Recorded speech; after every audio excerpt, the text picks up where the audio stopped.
Keindahan laut tidak dapat dipungkiri bahwa laut memang seindah itu. Apalagi di waktu matahari terbenam dan bersantai di pantai. Tapi di laut ada beberapa ekosistem yang hampir sama dengan yang di daratan.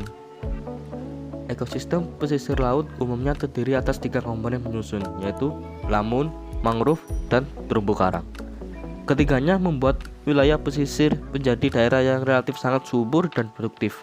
Tetapi komunitas lamun sangat berperan penting pada fungsi-fungsi biologis dan fisik dari lingkungan pesisir.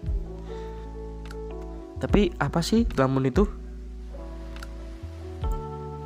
Lamun adalah tumbuhan berbunga atau Angiospermae yang mampu beradaptasi secara penuh di perairan yang salinitasnya cukup tinggi atau hidup terendam di dalam air. Lamun biasanya membentuk padang yang disebut ekosistem padang lamun atau seagrass bed, terutama di daerah tropis dan subtropis. Padang lamun yang merupakan salah satu ekosistem di wilayah pesisir memiliki keanekaragaman hayati yang kaya dan merupakan penyumbang nutrisi yang sangat potensial bagi perairan di sekitarnya, mengingat produktivitasnya yang tinggi bagi kehidupan yang ada di sana. Yang membedakan ekosistem lamun dengan yang lain itu apa ya?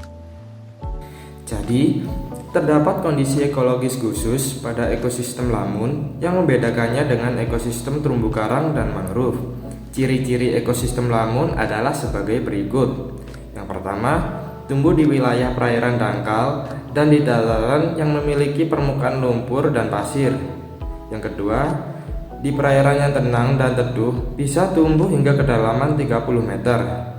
Yang ketiga, batas terendah berada di daerah pasang surut seperti dekat daerah terumbu karang atau hutan bakau.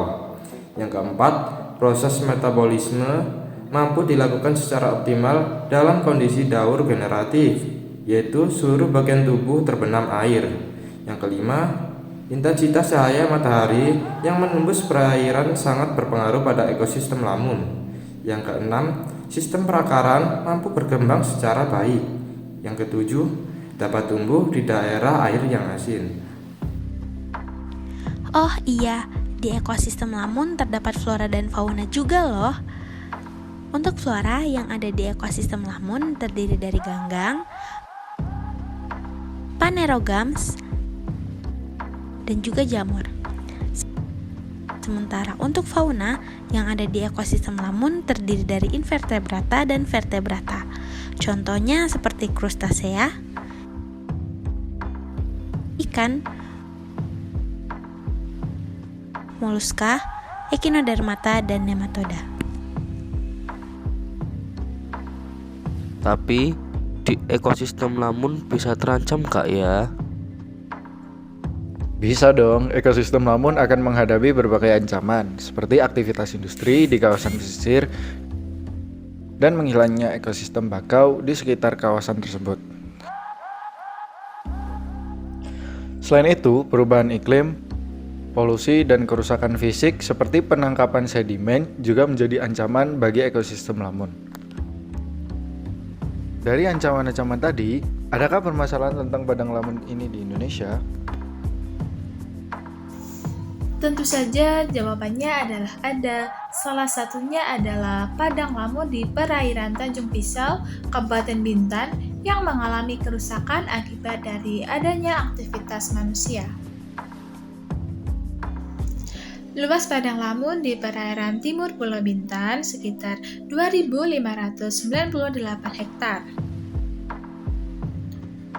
Berdasarkan hasil analisis dari data Citra SPOT, sebaran habitat lamun hanya sekitar 22,04% saja dibandingkan dengan tutupan habitat dangkal lainnya. Artinya, hal ini menunjukkan bahwa sudah mengalami penurunan luasan padang lamun di perairan timur Pulau Bintan. Lalu, bagaimanakah cara untuk mengatasi permasalahan tersebut?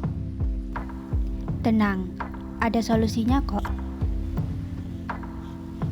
Solusi yang dapat dilakukan untuk mengatasi permasalahan ekosistem lamun antara lain adalah meningkatkan kesadaran masyarakat mengenai manfaat, status, dan ancaman terhadap ekosistem lamun. Beberapa hal yang bisa dilakukan untuk melestarikan padang lamun antara lain dengan penyadaran masyarakat melalui kampanye lewat media elektronik, pendidikan mengenai lingkungan ekosistem lamun tersebut. Nah, itu friend penjelasan dan pembahasan kita tentang ekosistem lamun di laut. Thank you for watching and see you on next video. Goodbye.